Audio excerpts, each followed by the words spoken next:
Abstain file বিশ্বব্যাপী ব্যাপক আলোচিত। বিষয়টি আপনি কিভাবে দেখছেন? এটিকে সাদা চোখে আমরা তো দেখছি যে একজন মানসিকভাবে বিকারগ্রস্ত বা বিকৃত মস্তিষ্ক মানুষের প্রচণ্ড রকমের পিশাচিক কর্মকাণ্ড।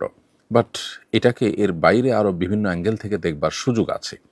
বিশেষ করে যখন এর সাথে এমন এমন রথী মহারথীরা যুক্ত, এই বিকৃতি, এই পৈশাচিকতা, এই নির্মমতা, এই আপনার পশুসুলভ উল্লাস, আনন্দ এবং ভোগ, এটার সাথে যারা জড়িয়ে আছে সে মানুষগুলোর দিকে তাকালে সবাইকে বিকৃত মস্তিষ্ক বলে চালিয়ে দেওয়া সহজ নয়।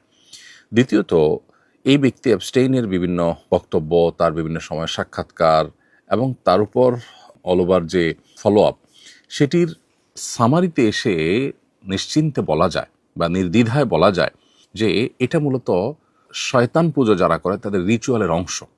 আমি অতি সম্প্রতি একটি ভিডিওতে ইউএসএ থেকে কোনো একটা অনুষ্ঠানে একজন ইহুদি নারীকে একজন সাংবাদিক প্রশ্ন করেছেন যে আপনাকে একটা ভালো ইহুদি ফ্যামিলি হিসাবে আমরা জানি, আসলে কি তাই?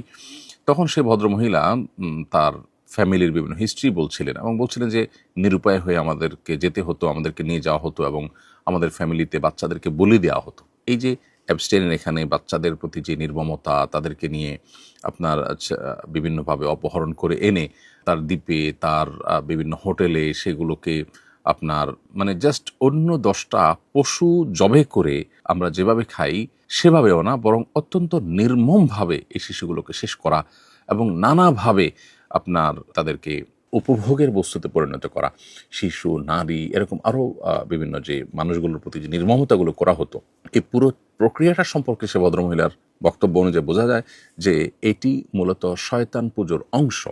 শয়তানের যারা পুজো করে, উপাসনা করে, তাকে সন্তুষ্ট করার জন্য রিচুয়ালের অংশ হিসাবে এই সমস্ত আপনার নোংরামো করতে হয়। এই নোংরামোর এমন এমন পার্ট আছে যেগুলো আসলে মুখে উচ্চারণ করবার যোগ্য নয়। সেই জিনিসগুলো তারা করতো এবং বিশ্বের ক্ষমতাধররা, বড় বড় প্রভাবশালী ব্যক্তিরা দিন শেষে এই সমস্ত রিচুয়ালের মধ্য দিয়ে তারা পার হয়।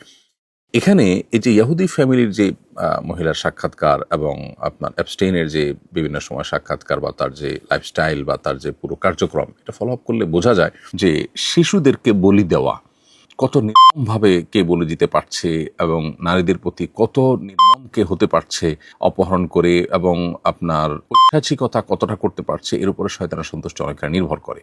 আল্লাহ যে মানুষকে সতর্ক করেছে শয়তানের ব্যাপারে এবং বারবার করে শয়তান থেকে আমাদেরকে সাবধান থাকতে বলেছে, এবং শয়তানকে সন্তুষ্ট করে শয়তান আল্লাহ সৃষ্টি, তাকে তার বিশেষ কিছু পাওয়ার আল্লাহর তরফ থেকে দেওয়া আছে, এটা পার্ট অফ এক্সাম, পরীক্ষার অংশ। সেই জায়গা থেকে শয়তান থেকে দূরে থাকার যে সতর্কীকরণ দীর্ঘদিন থেকে বা মানব সৃষ্টি শুরু থেকে আল্লাহ তাআলা আমাদেরকে নবী রাসূলদের মাধ্যমে করেছেন, সেটি আবারও আমাদের কাছে অত্যন্ত বাস্তবসম্মত এবং এবং আবারও সেটা আমাদের জীবনের সাথে খুবই রিলেভেন্ট যে সেটি প্রমাণ হলো। আর এর সাথে পশ্চিমা দুনিয়া যে আমাদেরকে নারী অধিকার, শিশু অধিকারের যে সমস্ত সবক টবক শোনা, এগুলো যে সবগুলোই তাদের বাণিজ্যের অংশ, এগুলো সবগুলো যে ধোঁকা, এবং আমাদেরকে বিনোদনের নামে আমাদের যে রিচুয়াল আছে আল্লাহর সাথে কানেক্টেড হওয়ার, আল্লাহর পাওয়ার দ্বারা প্রভাবিত হওয়ার এবং শক্তিশালী হওয়ার, আমাদের দুনিয়া এবং আখিরাতে কল্যাণ এর অধিকারী হওয়ার, সেই রিচুয়ালগুলো থেকে আমাদেরকে দূরে সরাবার জন্য এই ধর্মীয় বিষয়গুলোকে হাস্যরসের উপহাসের বিষয় পরিণত করেছে এবং বিনোদনের নামে যে সমস্ত আইটেম আমাদেরকে দিয়েছে, এগুলো সবগুলো মূলত শয়তানের রিচুয়াল এবং শয়তানকে সন্তুষ্ট করার আইটেম। সেগুলো দিয়ে তারা আমাদের যে আধ্যাত্মিকতা, আমাদের যে আধ্যাত্মিক শক্তি, সেটাকে ধ্বংস করছে। প্রসঙ্গত এখানে আরেকটু বলে রাখি, ওই ইহুদি নারীর বক্তব্য শোনার পর আমার কাছে মনে হলো যে ফিলিস্তিনে তারা যে শিশুদেরকে টার্গেট করে করে যে হত্যা করেছে, দীর্ঘদিন পর্যন্ত তাদের প্রতি যে নির্মমতা তারা চালিয়েছে, এটিও তাদের সেই রিচুয়ালের অংশ কিনা সেটি ভেবে দেখবার যথেষ্ট সুযোগ আছে। কারণ শয়তানকে সন্তুষ্ট করবার জন্য যে শিশু বলি থেকে নিয়ে যত রকমের আয়োজন আছে, এমনকি যে ভদ্রমহিলার বক্তব্যে শুনছিলাম যে এমনও হয় যে পারিবারিকভাবে প্ল্যান করে বাচ্চা গর্ভে ধারণ করা হয় এবং আশপাশে মানুষকে বুঝতে দেওয়া হয় না, ওই বাচ্চা মূলত শয়তানকে সন্তুষ্ট করার জন্য বলে দেওয়া হবে, এটাই থাকে উদ্দেশ্য এবং সেটি দেয়া হয়। এই যে পুরো কার্যক্রম, এখান থেকে নতুন করে আমাদের আল্লাহর নেয়ামত ইসলামের প্রতি আমাদের আরও বিশ্বাস বেড়ে যায়, আরও আস্থা বেড়ে যায় এবং আল্লাহর প্রতি আরও অগ্রসর হওয়ার গুরুত্ব আমরা অনুধাবন করতে পারি।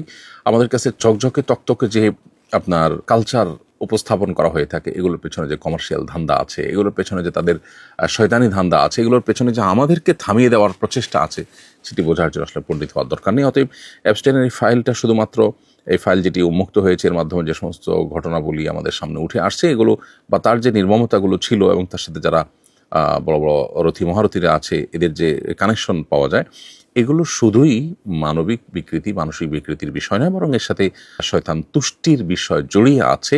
আমরা আল্লাহকে সন্তুষ্ট করতে চাই। এখানে রাস্তা দুইটা, শয়তানের রাস্তা, যার শেষ মাথা জাহান্নাম, দুনিয়াতেও সেটা জাহান্নামি।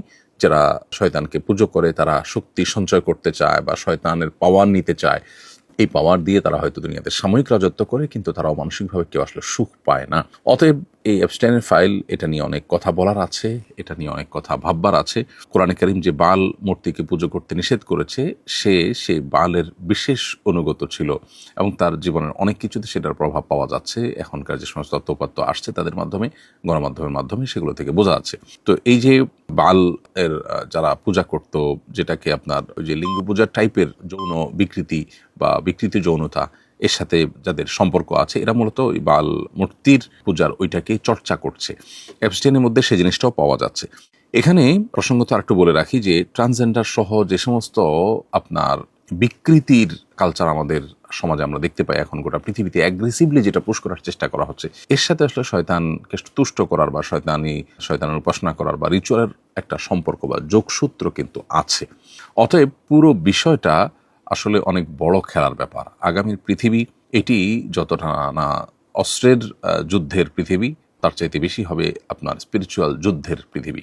অতএব মুসলমানদেরকে মুসলমান হিসেবে আল্লাহর সাথে কানেক্টেড হওয়া, ইবাদতবন্দি করা, আল্লাহ তাআলার নির্দেশগুলোকে মেনে চলা, এগুলোর মাধ্যমে তাদেরকে আত্মরক্ষার চেষ্টা করতে হবে এবং তাদের শক্তি সামর্থ্যকে বাড়াতে হবে, গেইন করতে হবে। সেই জায়গা থেকে আমাদের আরও দিনের পথে অগ্রসর হওয়ার প্রেরণা আমরা এই সমস্ত ঘটনা থেকে পাই। এই সমস্ত ঘটনার একেবারে গভীরে যারা প্রবেশ করেন, তাদের কাছে বিষয়গুলো স্পষ্ট হয়ে যায়। আল্লাহ তাআলা আমাদেরকে শিক্ষা গ্রহণ করার তৌফিক দান করুন এবং এই সমস্ত নির্মমতা বন্ধ হোক। বাংলাদেশে যারা নারীবাদের মুখোশ পরে বসে আছেন, যারা শিশু অধিকারের সবক শুনান সকাল বিকাল, এই সমস্ত ঘটনা কিন্তু তাদের তেমন কোনো নড়ে চড়ে বসা বা তেমন কোনো উদ্যোগ বা তাদের কোনো বিষয় বা এগুলো নিয়ে তাদের তেমন কোনো কার্যক্রম আমাদের চোখে পড়েনি। অথচ এই জায়গায় যদি কোনো হুজুর থাকতেন, তাহলে আজকে ঘটনা কোন পর্যায়ে গিয়ে পৌঁছাতো। এখান থেকে এই মানুষগুলোরও দ্বিচারিতা বুঝে আসে, প্রমাণ হয়। যারা ইসলামের খোলস থেকে বের হয়ে জাতে ওঠার চেষ্টা করেন, তারা ওই জগতের মানুষগুলোর আসল রূপ জানার পর অন্তত তারা ইসলামে ফিরে এসে ইসলামকে নিয়ে প্রাউড করার সময় বোধ হয় হয়ে গেছে। আল্লাহ আমাদেরকে বোঝার তৌফিক দান করুন। আস-সুন্নাহ ফাউন্ডেশন, উম্মার স্বার্থে সুন্নাহর সাথে।